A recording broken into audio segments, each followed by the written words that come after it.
Sarah Mitchell was unwrapping her 30th birthday presents when she came across a gift from her adoptive parents that would change her life forever. "We thought you might want to learn more about your heritage," her mother Linda said, handing her a DNA testing kit from 23andMe. Sarah had always been curious about her biological background.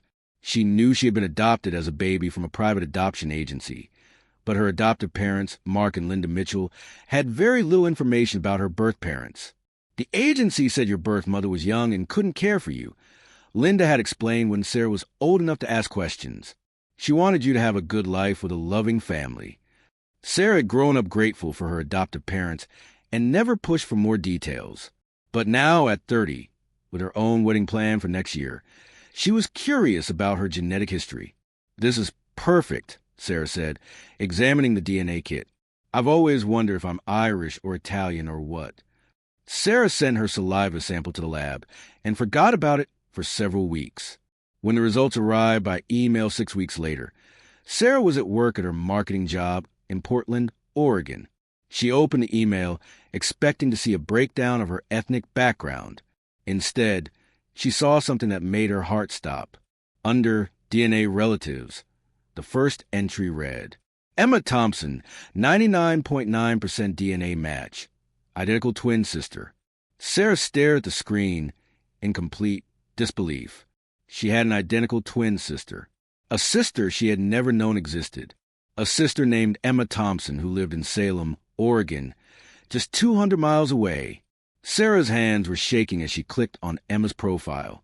The profile showed that Emma was also 30 years old, born on the same date as Sarah. Emma had taken the DNA test just 3 months earlier. Sarah realized that somewhere in Oregon, there was another woman who looked exactly like her, who had been born on the same day, and who had probably just gotten the same shocking news. Sarah immediately sent Emma a message through the DNA website. "Hi, Emma. I just got my DNA results, and it says we're identical twins.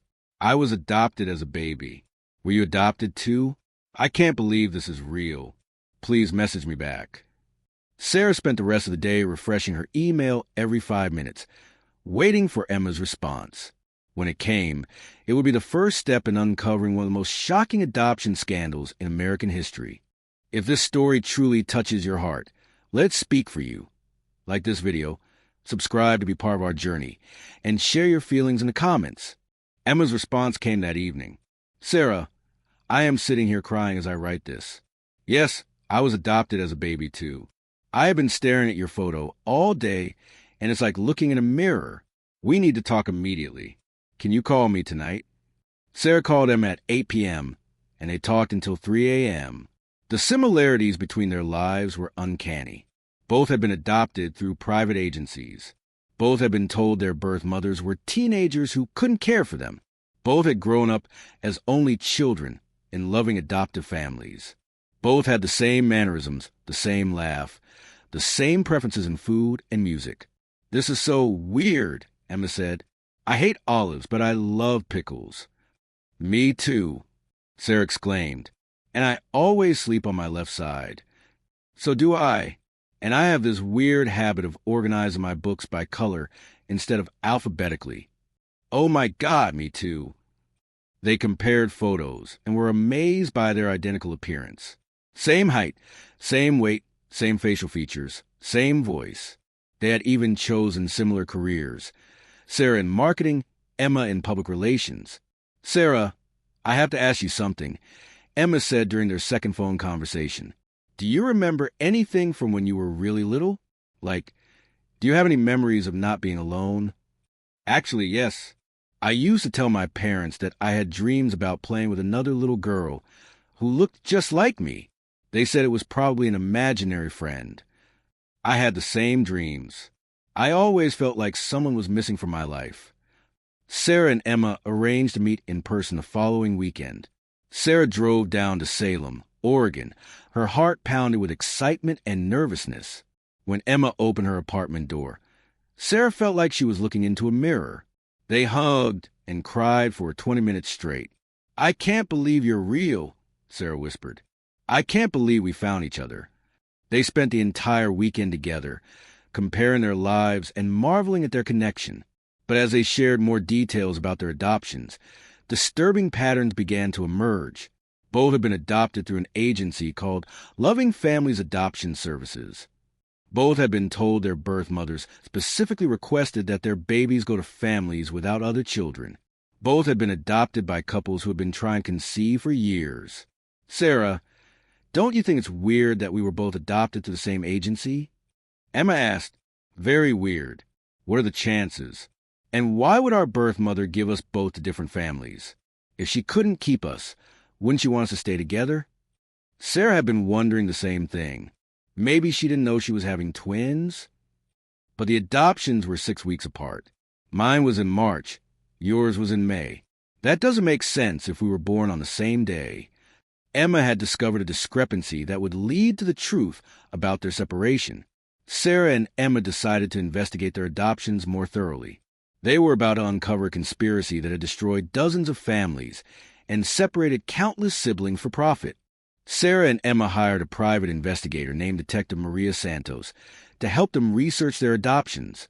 Detective Santos specialized in adoption fraud and had seen cases like this before.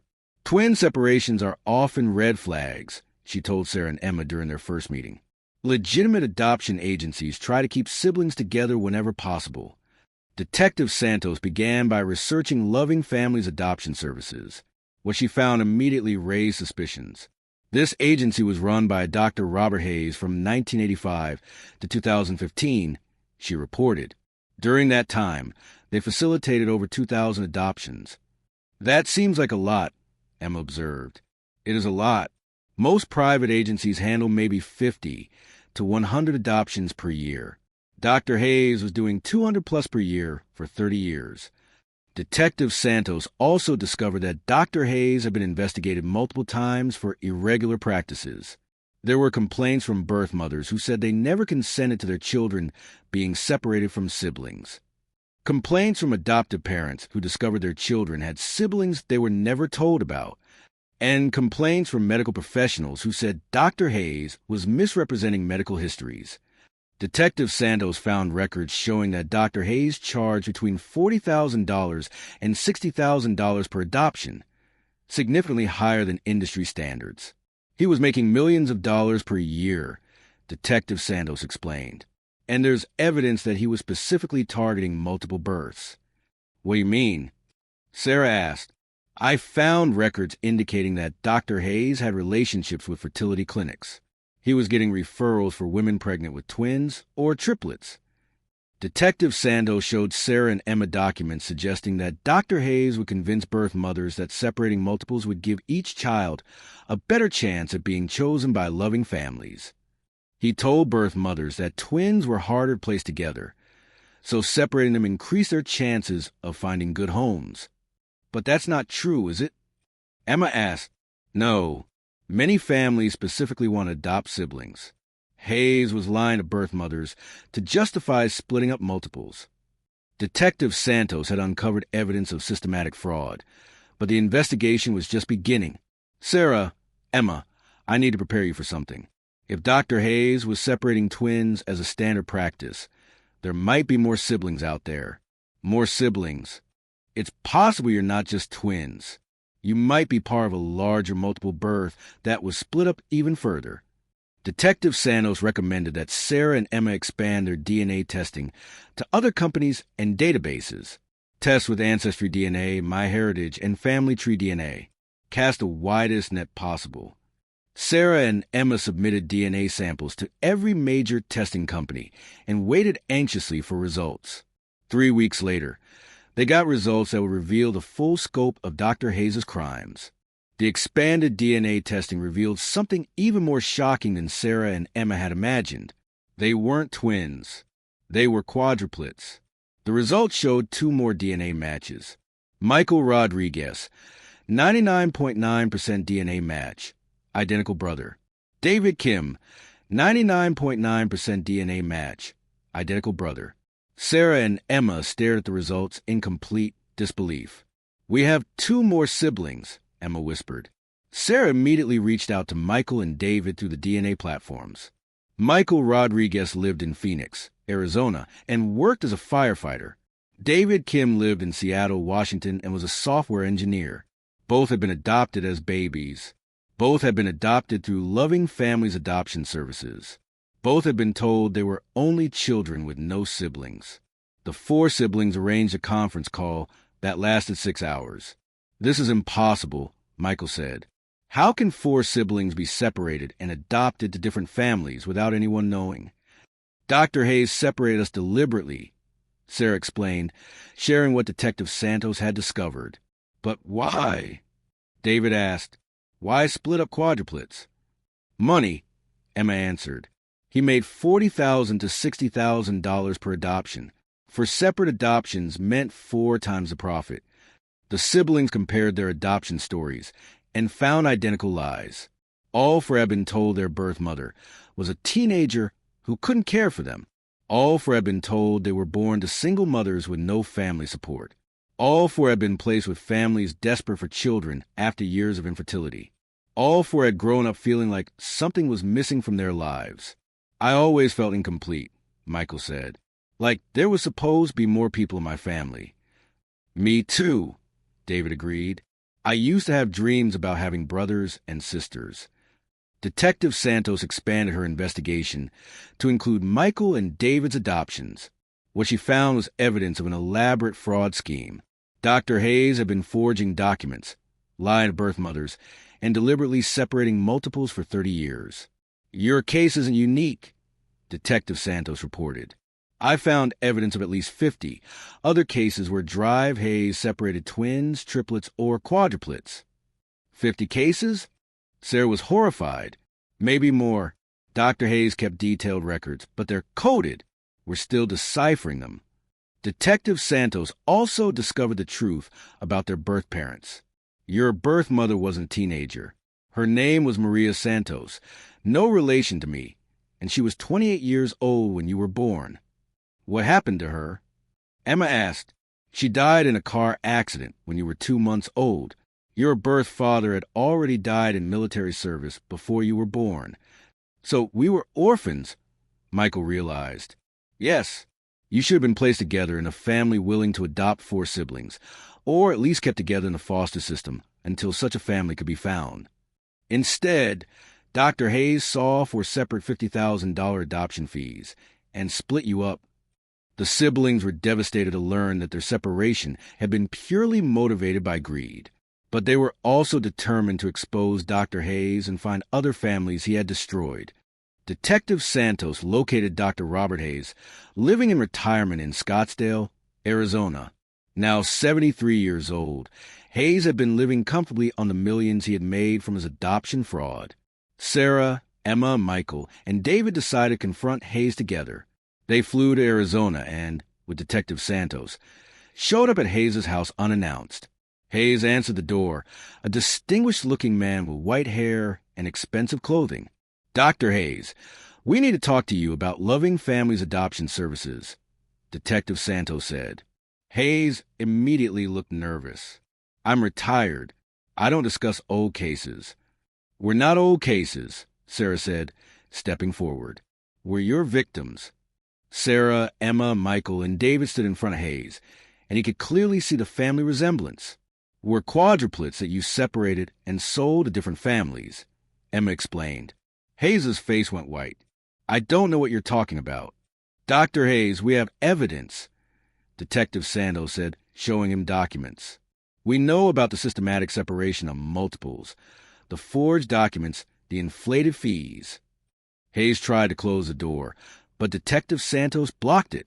"Dr. Hayes, you can talk to us now, or you can talk to the FBI later. Your choice." Hayes reluctantly let them into his house. For the next 2 hours, Sarah, Emma, Michael, and David confronted Hayes with the evidence of his crimes.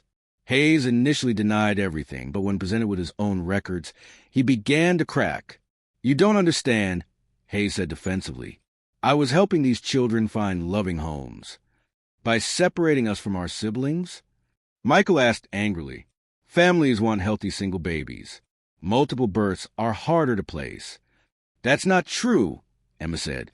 "You were lying to adoptive families, too." "Dr. Hayes, how many other families did you do this to?" Sarah demanded. Hayes was quiet for several minutes. Finally, he spoke. Maybe 100 families over the years. 100 families? David was horrified. You destroyed hundreds of families for money, Sarah said. Hayes broke down crying. I started with good intentions. I really did want to help children find families. But the money became addictive. Each separated child meant more fees. Each separated multiple meant I could buy a bigger house, a better car, take more vacations. I told myself I was still helping the children, but I knew I was doing wrong. Hayes admitted to separating twins, triplets, and quadruplets in at least 150 cases over 30 years. He had made over $12 million from his fraud. He had destroyed countless families and deprived hundreds of siblings of their natural bonds. Detective Santos recorded Hayes' confession and immediately contacted the FBI. The FBI opened a major investigation into Dr. Hayes and Loving Families Adoption Services. Hayes was arrested and charged with fraud, conspiracy, child trafficking, and racketeering. The investigation revealed the full scope of his crimes. Over 30 years, Hayes had illegally separated 312 children from their siblings. He had forged documents in hundreds of cases. He had lied to birth mothers, adoptive families, and government agencies. He had made over $15 million from fraudulent adoptions. Hayes pleaded guilty to all charges to avoid a trial that would have been devastating for the families involved. He was sentenced to 25 years in federal prison and ordered to pay $15 million in restitution to affected families. But the legal victory was just the beginning of a more complex healing process for the separated families. The FBI's investigation led to the identification of 78 other families affected by Hayes' crimes. Sarah, Emma, Michael, and David became advocates for these families, helping them navigate reunions and legal issues. Many of the reunions were joyful, but some were complicated. Some siblings had been separated for 40-plus years and struggled to connect as adults. Some adoptive families felt betrayed and angry that they had been lied to about their children's backgrounds. Some biological siblings had grown up in very different circumstances and had difficulty relating to each other. Not every reunion is like ours. Emma acknowledged during an interview with a local news station. We were lucky that we all had loving adoptive families and similar values. Some of the other families are struggling more. Sarah, Emma, Michael, and David established a support foundation to help other separated siblings navigate reunions and healing. They also lobbied for stronger oversight of adoption agencies and better protections for birth families. Dr. Hayes' crimes were enabled by a system that didn't have enough oversight. Michael explained to a congressional committee, "We need laws that require transparency about siblings, mandatory reporting of multiple births, and severe penalties for adoption fraud." Their advocacy led to the passage of the Sibling Protection Act, which requires adoption agencies to make extensive efforts to keep siblings together and mandates disclosure of all known siblings to adoptive families. While the legal consequences were important, the personal healing journey for Sarah, Emma, Michael, and David was even more significant. The 4 siblings had to navigate the complex process of building relationships with people who were genetically identical but had been raised in completely different environments. Sarah had grown up in a middle-class family in Oregon with parents who encouraged her artistic interests. Emma had been raised by wealthy parents in a competitive environment focused on academic achievement. Michael had grown up in a working-class Latino family in Arizona that emphasized family loyalty and service to community. David had been adopted by Korean-American parents in Seattle who had pushed him toward technical excellence and educational achievement. Despite their different upbringings, the siblings found that their core personalities and values were remarkably similar. They all valued honesty, family, and helping others. They all had similar senses of humor and communication styles. They all felt an immediate bond that transcended their different backgrounds. "It's like we were always meant to be together," Sarah said during one of their monthly reunion weekends. The siblings also had to help their adoptive families process the revelations. Some parents felt guilty that they hadn't known about the other siblings. Some felt angry that they had been lied to by Dr. Hayes. Some worried that their children would love them less now that they had found their biological siblings. We had to reassure our parents that finding each other didn't diminish our love for them. Emma explained. They raised us, loved us, and made us who we are. Our biological siblings are additions to our families, not replacements. Most of the adoptive parents eventually embraced the expanded families. Sarah's parents, Mark and Linda Mitchell, welcomed Emma, Michael, and David as additional children. Emma's parents, Robert and Susan Thompson, did the same. Michael's parents, Carlos and Rosa Rodriguez, were thrilled to have more children to love. David's parents, Jean and Grace Kim, treated Sarah, Emma, and Michael like their own children. The 4 siblings now have 8 parents, dozens of nieces and nephews, and extended families that stretch across 4 states. We went from being 4 only children to having the biggest, most loving family you could imagine, David said. If you made it all the way here, it means this story truly held you. So don't leave without showing some love. Hit like, subscribe to stay with us, and drop a comment. I'll be here, reading every word you share. 5 years after Sarah's birthday DNA test, the 4 siblings have built an extraordinary family bond. They take annual vacations together with all their adoptive families. They spend every major holiday together, rotating between their different family homes. They've been each other's wedding party members. Sarah's wedding had 3 maids of honor, and Emma's wedding had 3 best men. They supported each other through career changes, relationship challenges, and personal struggles.